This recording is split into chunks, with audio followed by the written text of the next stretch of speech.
저는 기초에 충실해라. 그 말을 그다지 좋아하는 편은 아니에요. 오. 기초에 너무 잘하려고 하다가 보면 지겨워지잖아요. 그래서 기초가 중요한 건 사실인데 어느 정도 앞으로 나갔다가 또 거꾸로 와가지고 다시 할 수도 있고, 그러니까 배우는 과정이라는 게 굉장히 비선형적인 것 같거든요, 현실에서는. 그런데 단계적으로 이렇게 하는 거다라는 관념이 너무 강하면은 개인적인 차이에 저절로 가지고 오는 유연성이 좀 없어지는 것 같아요. 안녕하세요. 반갑습니다. 오늘 슬기로운 초등생활에 진짜 귀한 초대 손님을 모셨습니다. 우리 바로 한국인 최초 옥스퍼드대 수학과 교수님으로 재직하셨던 김민영 교수님 이렇게 모셨습니다. 교수님 안녕하세요. 네, 안녕하세요. 네, 안녕하세요. 반갑습니다. 네, 반갑습니다. 네. 초대해 주셔서 감사합니다. 네, 교수님. 요즘은 어디에서 어떤 일을 하고 계신지 너무 궁금합니다. 근황 좀 예. 알려주세요. 네. 지금 현재는 영국 에든버러에서 국제수리과학연구소라는 데를 운영하고 있습니다. 거기 소장으로 있고 에든버러 대학교 석좌교수로 있습니다. 와, 교수님 책 중에 굉장히 많이 알려진 수학이 필요한 순간이라는 저서도 있고요. 아마 방송이나 강연 등을 통해서 교수님 아는데 봤는데 하시는 분들 진짜 많으실 것 같아요. 이번에 교수님께서 우리 초등 친구들을 위한 신간을 출간을 하셨고요. 그 책을 소개해 주시러 이렇게 나오셨어요. 김민영 교수의 수학 추리 탐험대예요. 책 소개 잠깐 부탁드리고 싶습니다. 네, 아이들 둘이 아빠가 수학자인데 갑자기 사라져 버리거든요. 근본적으로는 아빠를 찾아다니는 이야기고, 그 다음에 찾아다니면서 아빠가 어째서 납치됐는가 그것도 점점 파악해가고 찾는 데 필요한 여러 가지 단서, 이런 것들을 아이들이 추리해 나가는 것입니다. 이렇게 수학을 이야기로 풀어가는 그런 책들을 이전에도 본 적은 있었어요. 네. 그런데 그 책들에서 보통은 초등 수학 교과 내용을 바탕으로 이야기를 풀어가기 때문에 네네. 교과서에서 다루고 있는 내용들이 책에서 이야기로 이렇게 그렇군요. 네네. 재구성되어 있는 모습을 많이 봤는데 여기에서는 숫자 0과 1을 시작으로 하는 이진법을 다루고 있고 또 손가락 숫자, 반도체 숫자, 양자역학 이런 것들은 사실 초등 교육과정에 없는 것들이거든요. 그럼요. 그런데 이런 것들로 이야기 수학을 풀어가셨을 때는 교수님만의 의도가 있으셨을 것 같아요. 왜 이런 내용을 다루기로 결정을 하셨을까요? 수학 자체가 일종의 이야기라는 느낌을 저는 가지고 있거든요. 사람들이 다 같이 수천 년부터 전부터 계속 써내려간 이야기이기 때문에 어떻게 보면 수학을 이야기에 담는 것이 굉장히 자연스럽게 느껴지기도 하고, 또 한편으로는 방금 말씀하신 그 초등학교 수학 교과 내용을 담는다 이렇게 하면은 이거는 수학을 가르치기 위한 책이다, 그 성격이 아무래도 강해질 거 아니에요. 저는 수학을 가르치는 책이라고 생각하고 싶지는 않아요. 이제 보면서 당연히 자연스럽게 배우면 좋겠지만은 어떤 수학적인 현상이 세상 안에 엮여져 있는 걸 그냥 보여주고 싶거든요. 그래서 꼭 너희들은 이거 배워야지 된다, 그것보다도 탐험이라는 단어 속에는 세상을 탐험한다 뉘앙스도 들어가 있거든요. 그러다 보면은 어차피 세상 안에 수학적인 요소들이 사방대 엮여져 있는데 그 사실 자체를 아이들한테 좀 노출시키고 싶었어요. 교수님 말씀 듣고 보니까 그렇구나라는 생각도 든 게, 아이들이 수학을 정말 많이 공부하고 있거든요. 그런데 그 수학이 일상생활과 연결되어 있다라는 사실을 모르는 채로 문제집 안에 있는 수학을 공부하고 있다라는 생각을 해요. 근데 교수님께서 생각하시는 수학은 그 이전에 일상생활과 굉장히 밀접한 관련이 있는 하나의 학문이고 이야기다라는 거잖아요. 그렇죠. 그냥 세상 안에 들어있는 것이죠. 수학을 몇 년 동안 공부하셨어요? 연구하셨어요? 몇 년이 됐을까요? 한 40년쯤 됐는데요. 그러면 그때나 지금이나 수학은 일상생활에 있는 학문이다라는 생각에 변함이 없으신? 어떻게 표현하는 게 가장 좋을지 모르겠는데요. 세상 자체에 대해서 호기심을 가지고 탐구해 가다 보면 저절로 만나는 학문이다. 그렇게 표현하겠어요, 저 같으면. 우리 아이들의 수학도 그랬으면 좋겠다라는 생각이 드는데 네. 사실 굉장히 드문 케이스잖아요. 네. 하지만 그 맛을 볼 수는 있는 거잖아요. 그랬으면 좋겠습니다. 네, 그래서 네. 저는 책을 쓴 의도도 이거는 너희들이 배워야지 되는 수학이다, 이 관점으로 읽는 게 아니더라도 이런 수학적인 현상이 세상에 엮여져 있다. 그걸 보여주고 싶었습니다. 네. 또 하나 여쭤보고 싶은 키워드는 수학 문해력이에요. 네. 지금 대한민국에는 모든 키워드들이 다 문해력과 연결이 되고 있는데 국어 문해력이라고 하는 키워드가 수학으로 옮겨졌어요. 네. 수학 문해력이 없이는 수학을 네. 결코 잘할 수 없다. 네. 이런 공포스러운 그런 이야기들도 네. 들려오거든요. 네. 자, 그런데 수학 문해력이라고 하는 걸 어떻게 하면 어렵지 않게 그리고 또 그 실력들을 갖출 수 있는 그런 방법은 어떤 것들이 있을까요? 사실 어른한테 혹은 청소년만 돼도 비교적 쉬운데요.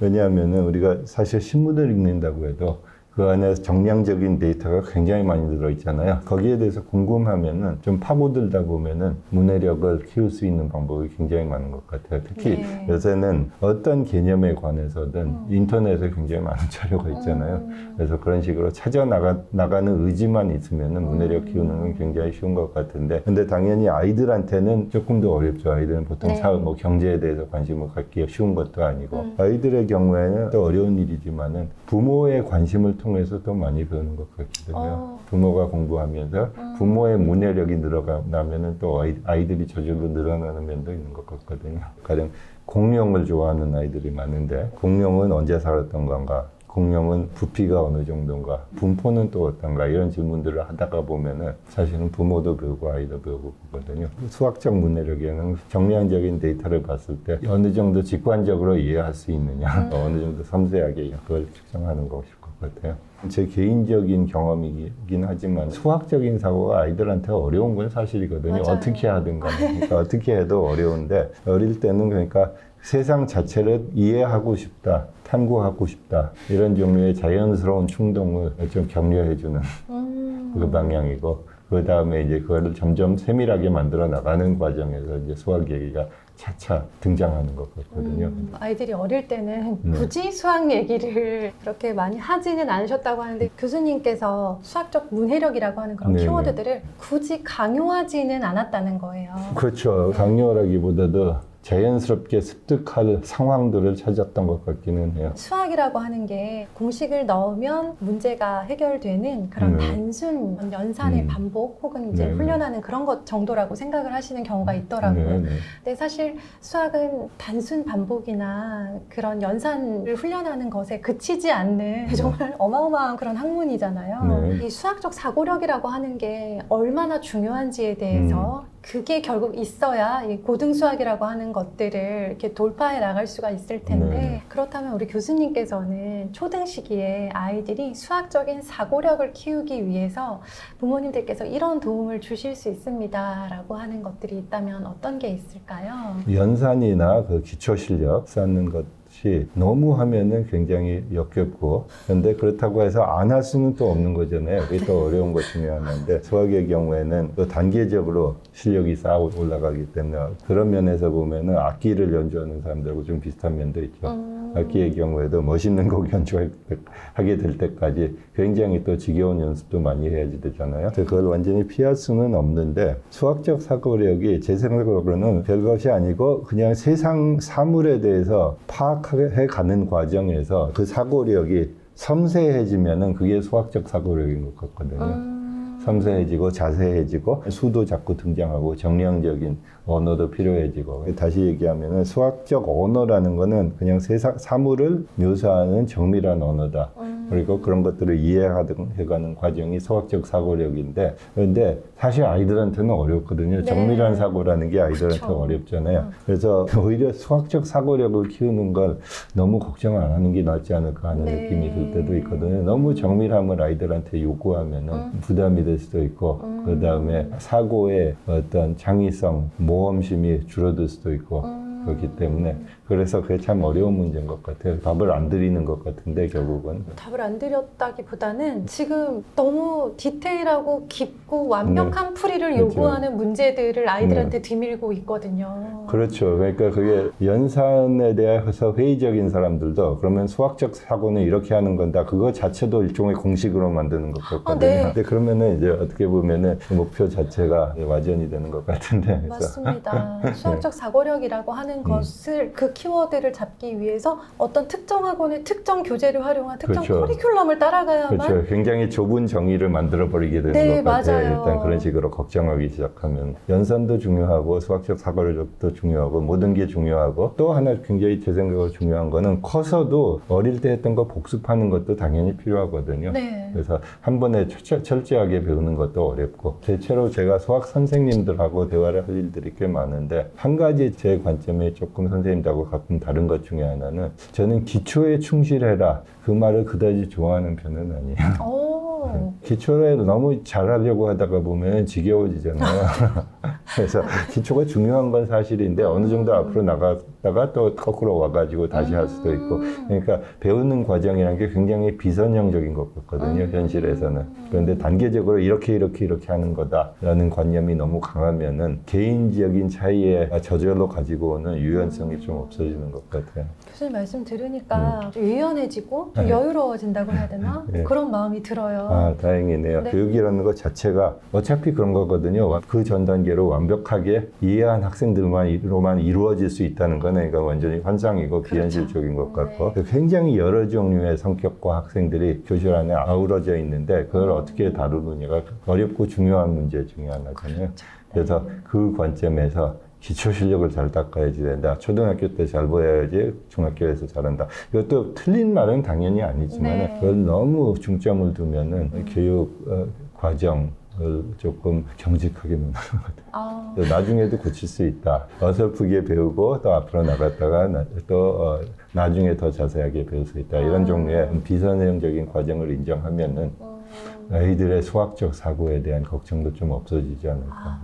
그렇습니다. 네. 또 책에 보니까 제가 되게 좀 재미있었던 게 다른 영역에 관한 이야기들이 계속 나오더라고요. 네. 과학, 문학, 막 음악도 나오고 원래 이렇게 좀 융합하는 거를 좋아하시고 의도하신 건지 되게 궁금하더라고요. 그렇죠. 근데 저는 융합한다는 표현은 안 할 것 같은데요. 아, 안 쓸 그래요? 것 같은데 왜냐하면은 융합한다고 하려면은 그게 뭔가 이미 떨어져 있다고 상정을 하는 거잖아요. 전제가 떨어져 그렇죠. 있으니까 융합을 합친다라는 해야지 건데. 된다. 그냥 세상 그 자체가 있고 그건 영역으로 그렇게 나눠지는 게 아닌 것 같거든요. 자연스러운 세상을 그대로 보면서 탐구해 받아 보면은 사람들이 이런 영역이 저런 영역이라고 그릇되게 부르는 사고들을 많이 하게 되는데 그런데 있는 그대로는 영역이라는 게 없는 것 같아요.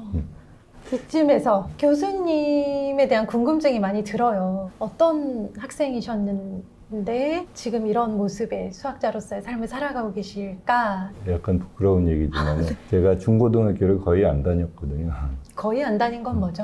그러니까 중학교 1학년 다니다가 중퇴를 하고 대학교 갈 때까지 집에 있었어요. 혹시 그 이유는 비밀인가요? 아니요, 특히 비밀은 아닌데요. 네. 처음에는 이제 몸이 좀 아파서 학교를 쉬었다가 우스갯소리 같지만은 비교적 정직한 설명을 하자면은 돌아가기 귀찮았던 것 같아요. 귀찮아서 학교를 안 돌아갔다. 좀 그랬던 것 같아요. 부모님이 자유로운 분이셨나요? 나이가 들면서는 사람들이 생각이 다 경직되잖아요. 자유로운 분이라는 느낌을 갖기는 어렵지만 그 당시에는 세상이 뭐라든 우리가 하는 식으로 한다 이런 느낌이 굉장히 강하셨던 것 같기는 해요. 수학에 대해서는 특별한 재능을 가지고 태어나셨다라고 아니요, 스스로에 대해서 전혀 아니고 전혀 아니고요. 집에서 쉬면서 수학 교습은 받았었거든요. 네. 이제 대학교 입시 준비하면서 그래서 대학교 들어가고 나서 처음에 고생도 많이 했고 중고등학교를 안 그러셨을 다니다가 것 갑자기 같아요. 또 학교 다녀야지 되니까 한 2학년 정도 됐을 때부터 그래도 수학이 좀 파악이 된다, 좀 잘하는 느낌이 들었던 것 같아요. 대학교 2학년쯤에. 그 전에 특히 재능이 보인 일은 거의 없었던 것 같아요. 교수님께서 하신 말씀 중에 어떤 게 있었냐면 네. 우리는 모두 매일 일상을 수학적으로 살고 있다 라는 말씀을 하셨었잖아요. 네. 그게 어떤 의미인지 어떤 의미로 했었던 건지 지금 기억하라면은 네. 어떤 맥락에서 그 얘기가 나왔었던 건가는 특히 현대 삶에 대해서 많이 생각했던 것 같아요. 가령 현대 삶은 굉장한 테크놀로지에 둘러싸여서 살잖아요. 가장 간단하게는 뭐 지금 영상 돌리고 있지만은 네. 스마트폰도 가지고 여러 가지 작업을 하고 있고 기계를 작동하는데 사용되는 수학은 굉장히 높은 수준의 수학이 많이 사용되고 있거든요. 네. 그러니까 그런 느낌에서 보면 현대 세계의 거의 모든 면에 수학이 많이 들어가 있다. 그 뜻으로 사용한 거 얘기를 했던 것 같은데 거기서 이제 약간 중요한 점은 수학에 둘러싸여 있는 거는 당연한 사실인데 그걸 어느 정도 이해할 필요가 있는가 이 질문을 해야지 되거든요. 다 이해하지 않아도 되죠? 그렇죠. 다 이해하지 않아도 되죠. 근데 이해 단지 못하겠어요. 그러면 단지 자동차하고 비교해도 괜찮을 것 같은데 자동차가 망가졌을 때 고칠 줄 아는 사람은 굉장히 적잖아요. 다 고칠 줄 알아야지 되는 건 아니지만은 그 자동차의 기본적인 뭐 고장, 수리 뭐 이런 것들에 대해서 알면은 사실은 굉장히 자유로워지거든요. 저도 경험했던 거지만 그리고 무엇보다도 두려움이 많이 없어져요. 수리 가능하세요? 아니요, 저도 잘한다는 거는 당연히 아니지만 그래도 조금 알고 나면은 기본 수리 코스 같은 걸 한번 들은 일이 있거든요. 그런 것들 보면은 많은 불안이 좀 없어지더라고요. 전혀 모를 때에 비해서. 근데 컴퓨터 작업할 때 그런 경험들 많이 하는 것 같더라고요. 지금도 뭔가 작동이 잘못됐을 때 조금이라도 고칠 줄 아는 사람하고 모르는 사람하고 상당히 차이가 있거든요. 맞아요. 심리적인 차이가. 거기서 이제 결국 각 개인이 혹은 교육 시스템이 혹은 부모가 결정해야지 되는 것 같아요. 우리 아이들한테 같으면은 어느 정도 기회의 문을 열어놓는 게 좋은가. 그러니까 물론 없이도 살 수 있는데 글을 못 읽어도 살 수는 있잖아요. 그렇죠. 그런데 글을 모르면 굉장히 기회의 문이 좁죠. 수학적 지식, 사고 이런 것들도 어차피 세상 사방대 깔려 있기 때문에 웬만한 회사에서는 수학적인 기술자들은 많이 채용하는 것 같아요. 데이터 과학이라도 굉장히 잘하는 사람들이 있어야지 때문에 그러면은 어느 정도 얘가 수학을 잘해야만 나중에 결정이 자유로워질까 질문을 하게 되는 것 같더라고요. 당연히 모든 사람들이 그 많은 걸 다 알 필요는 없지만은 어느 정도 기회를 원하느냐에 따라서 적당한 수준에서 결정을 해야지. 수학을 이제 대부분 사람들이 싫어하는데 교수님은 오랫동안 학생들을 만나오셨기 때문에 네. 잘하는 학생들 많이 보셨을 것 같아요. 그 학생들은 어떤 특징, 공통점을 가지고 있던가요? 가장 간단한 공식적 말씀드리자면은 이것도 제가 비교적 자신 있게 하는 얘기인데요. 굉장히 많은 관심을 가지고 있다. 수학이에요. 예를 들면 어떤 식으로 그 관심을 알 수 있다? 그러니까 가령 대학교에서도 숙제라는 것이 있잖아요. 그러면 그 중에 어려운 문제를 풀어야 될 때도 있고. 근데 별 관심이 없으면 쉽게 포기를 하게 되고 그걸 재밌게 느끼고 내가 관심을 지속적으로 가질만 하다고 결정하는 아이들은 궁극적으로 풀게 되고 그런 현상이 자꾸 일어나거든요. 근데 수학자의 커리어를 밟는다 혹은 학자가 되고자 희망한다 그런 경우에도 지속적으로 희망하면은 대체로 다 성사가 되는 것 같더라고요. 근데 그게 중요한 이유가 당연히 어느 방향으로 가고 싶을 때 항상 잘 될 수는 없잖아요. 당연히 난관들이 있고 잘 안 될 때가 있고 직장이 안 잡히는 경우도 있고 굉장히 여러 상황이 있는데 그때 포기를 안 하는 사람은 결국은 잘하는 것 같아요. 부모님들이 어떤 고민을 하시냐면 수학머리 없는데 어쩌죠? 수학을 잘해야 대학을 잘 간다는데 수학머리 없이 태어난 아이 얘 그럼 하면 되는 건가요? 막 이런 고민이나 질문도 많이 하세요. 네네. 이런 질문 받으시면 어떤 대답을 하실지 궁금해요, 교수님. 어려운 질문인데요. 당연히 소질이라는 것도 있을 거 아니에요. 소질도 있고 소질의 분포라는 것도 있겠죠. 굉장히 잘하는 쪽, 잘 안 되는 쪽, 굉장히 여러 가지가 있을 텐데 그런데 제가 한 가지를 비교해 볼게요. 인간의 어떤 주어진 성질 중에 사람의 키 같으면 굉장히 유전성이 강하다고 그러거든요. 근데 몇 년 전에 신장 분포의 진화에 대한 시간에 따른 변화에 대한 조사를 했더라고요. 그 조사에 의하면은 우리나라 같으면은 지난 한 100년 동안 신장이 어떻게 바뀌었나를 보면은 여성의 경우에는 20cm 늘었다고 그러거든요. 그러니까 유전적으로 그렇게 주어진 신장의 경우에도 영양분이 어떠느냐, 어떤 상황에서 사느냐에 따라서 그 정도 차이가 있을 수 있거든요. 그러니까 수학의 경우에는 그 유전성에 대해서 얘기하기 훨씬 어려울 거예요. 당연히 개인적인 노력으로 굉장히 환경에 따라서 굉장히 많은 차이가 있을 것 같아요. 제가 만난 대부분 학생은 수학 박사 정도까지는 노력에 의해서 할 수 있는 것 같아요. 그 이상으로 어디까지 나갈 수 있느냐는 훨씬 어려운 문제지만 수학 박사학위를 하는 정도까지는 웬만한 사람이면 할 수 있는 것 같아요. 노력만 하고 환경만 주어집니다. 그렇다면 결론은 네. 꾸준한 그런 수학에 대한 호기심과 관심과 흥미를 바탕으로 한 노력인 거잖아요. 그렇죠. 수학을 잘하기 위해서는. 저는 그것보다도 약간 더 광범위한 관점에서 얘기하고 네. 싶은데요. 세상에 대한 꾸준한 호기심과 질문 하다 보면은 많은 걸 배우게 되는데 그 중에 수학도 포함이 되겠죠. 교수님이 말씀을 오늘 들었는데 뭔가 편안해졌어요. 아, 감사합니다. 네, 저도 편합니다. 네. 수포자인 저의 아이들이 수학을 잘할 가능성이 있다라는 것도. 그것뿐만 아니라 본인이 수포자라고 자꾸 그러셨는데 지금 공부하시면서도 많은 거를 즐길 수 있을 것 같은데요. 아, 그래요? 특히 어른이 수학을 공부할 때는 네. 체계적으로 공부하려는 노력은 좀 포기하는 게 좋아요. 어른이 돼서 바쁘기도 하고 시간도 없고 그렇기 때문에 이제 기초부터 이렇게 실력을 쌓아나갈 수는 없거든요. 그렇지만은 지금 세상에서는 굉장히 많은 자료가 인터넷에 퍼져 네. 있기 때문에 좀 천천히 자기가 재밌는 것부터 들여다보면서 하나하나씩 보면은 굉장히 많은 수학을 어른이 돼서도 공부하는 게 쉬운 것 같아요. 제가 지금 계획하고 있는 것 중에 하나가 예. 강의 시리즈를 부모를 위한 수학 이런 강의를 해볼까 생각하고 있습니다. 네. 그리고 아까 교수님께서 말씀하신 수학 문해력이라고 하는 걸 어떤 특정 교재에서 찾는 게 아니라 부모님과 같이 가정 안에서 수학에 관한 그런 데이터에 관한 대화들을 통해서 길러나갈 수 있다고 하셨잖아요. 세상에서 찾는 거죠. 네. 세상에서 그렇다면 찾는 세상에서 찾을 수 있는 어른을 위한 수학 영상 네. 꼭 소개 부탁드릴게요. 예, 지금 저도 이제 많은 생각을 기울이고 있는 과제 중에 하나입니다. 네, 기대됩니다. 어쨌든 저희도 그럼 열심히 할게요. 포기하지 않고. 네. 수학을 40년간 연구하신 교수님께서 수학에 대한 진짜 깊은 이야기 그리고 얼마나 수학에 대한 많은 생각을 해오셨을까라는 생각을 했어요. 저는 들으면서. 아, 감사합니다. 네, 근데 그런 생각들이 진짜 한 말씀 한 말씀 너무 잘 전해줘서 너무 감사했고요. 네. 네, 오늘 이렇게 한국의 바쁜 일정 중에 저희 채널에 이렇게 나와주셔서 진심으로 감사합니다. 교수님. 아니요, 초대해 주셔서 정말 감사합니다. 네, 감사합니다. 건강하세요. 네, 네, 건강하십시오. 감사합니다. 네, 안녕히 계세요.